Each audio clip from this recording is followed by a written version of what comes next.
it's very, sometimes with World Cups and also with the Olympics, it's very difficult to trust, or very difficult to find, at least when it comes to television coverage, very difficult to find reliable information, or more like it's difficult to trust the information that you see. Because let's point that out. The Olympics has and the World Cup, so those two are on par in this situation, but they have an advantage when it comes to the raw numbers. And that is that they are held every 4 years.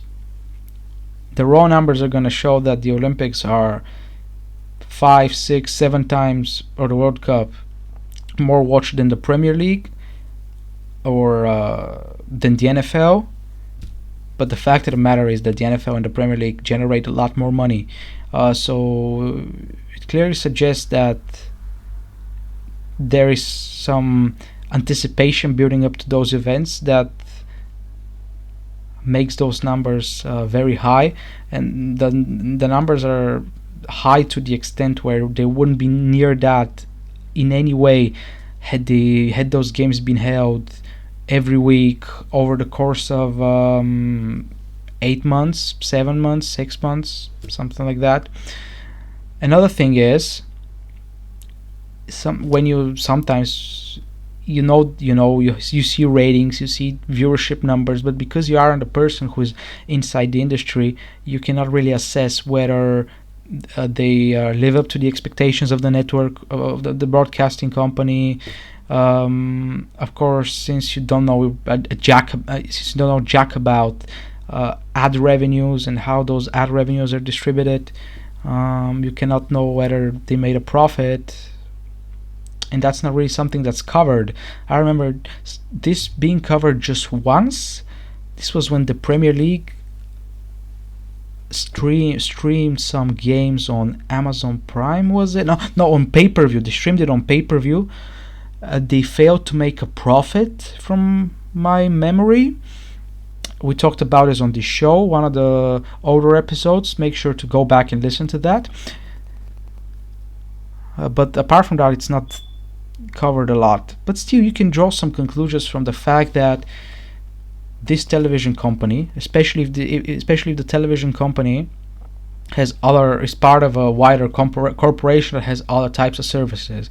If that television company and its other services as well start promoting this particular product more, and potentially in a few years' time renew the broadcasting contract, you see that this clearly is a very important product to them, to the extent where they try to lock it down in a deal and promote it to people because it has a potential of connecting with their audience.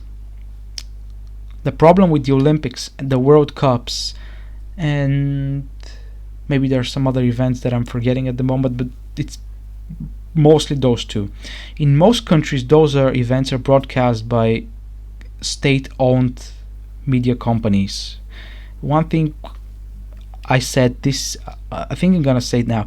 This season, I'm going to go less into politics than last year, because I did it, and half of the episodes I did quite a lot.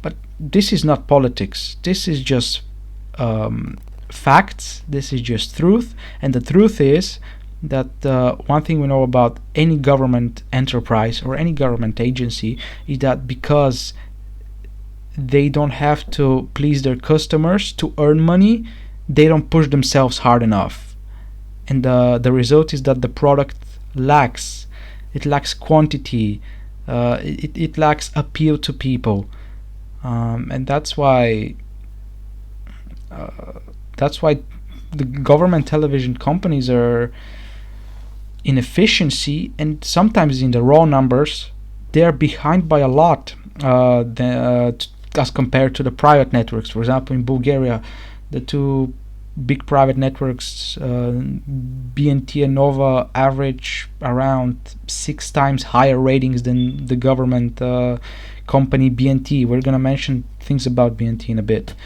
In Germany, the private networks are around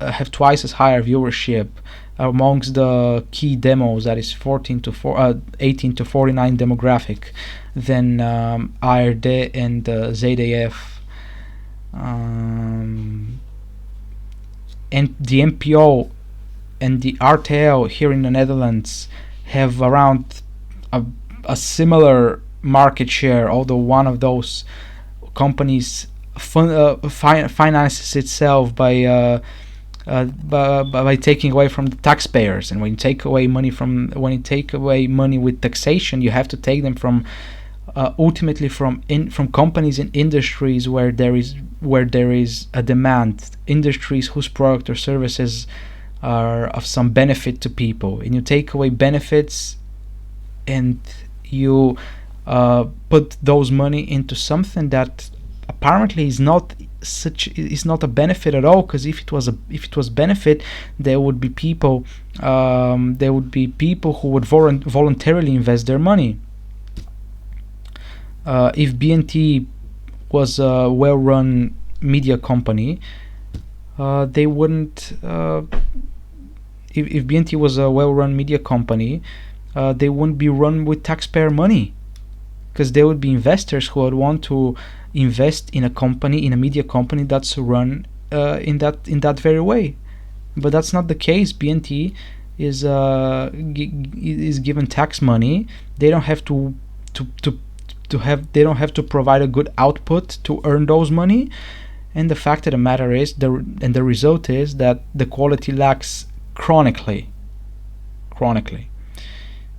So, what I mean by that, those media companies invest in broadcasting rights for the World Cup and for the Olympics a lot more than private companies do. Okay, in the World Cup there has been some spike in some private initiative in some countries, which again indicates that the World Cup is in a better situation than the Olympics. But when those government enterprises hold the rights, you cannot really judge whether renewal of the contract means that the event is successful on television. Because the whole purpose of those companies is not that they chase profits. They don't have to put shows with high viewership on in order to earn their money. They don't have the incentive to do that. So those companies might not necessarily buy broadcasting rights for events that are of high appeal to people or of their audience. The BNT, for example, I'm spoiling a little bit of what I'm going to mention in a bit, but the BNT, for example, in Bulgaria, has broadcasted every single Olympic Games, every single edition of the Olympic Games. That's what I was looking for, since the 60s, I think. Okay, the first 30 years there wasn't a private alternative, or the first 40 years really, but the first 30 years it was the communist regime, so there wasn't private property at all. Then big private television networks started springing up in the beginning of the 21st century, but nobody has really approached for the Olympic rights in the past 20 years. And now we have private networks that are much bigger than the government-owned enterprise. They don't want to invest in the Olympics either. And at the same time, and BNT in the meantime, BNT continues to renew the contract for the Olympics. All of that while the last Olympic Games had just three time slots that hit the top 25 that were on the top 25 programs of their day, of the day on which they were broadcast. And that's a very, very high figure for BNT. But that's just three programs. Let's say that you have 20 broadcasts. On 17 of those days, the Olympics are nowhere to be found. And on 3 of those days, the Olympics are present just once, and probably somewhere around the bottom 5. And despite that, they continue renewing the contract. Their purpose very clearly is not to to please an audience in order to make a profit. They're not. They're a government-owned enterprise who is given a pass for providing a bad output. So the problem is it's difficult to make judgments on those two events because the fact that in most countries they're overwhelmingly broadcast by government-owned enterprises. The World Cup. This is one of my arguments about the World Cup being better than the Olympics, more promising than the Olympics, better as an event, more successful as an event. We've seen, for example, Nova in Bulgaria, ITV now for quite a long time in the UK, maybe also in other countries. We have seen private companies approach and buy at least a portion of the rights for the Olympic Games, for the World Cup. By the way, the case with the World Cup is similar to the case with the Euros. And the Euros, I think, in Bulgaria, Nova is thinking or was going to buy the entire rights package for the 2024 European Championships, and they did that also in 2008. So you can clearly see that the World Cup and the Euros are in a better situation than the Olympics. Television companies like them more, and television companies have to like television properties that are going to bring them money. In order for money to be brought in, they have to please their audience. That's the entire chain. Advertising companies are going to spend money on shows that are highly watched by their market segments. They're not going to spend on things that are not watched.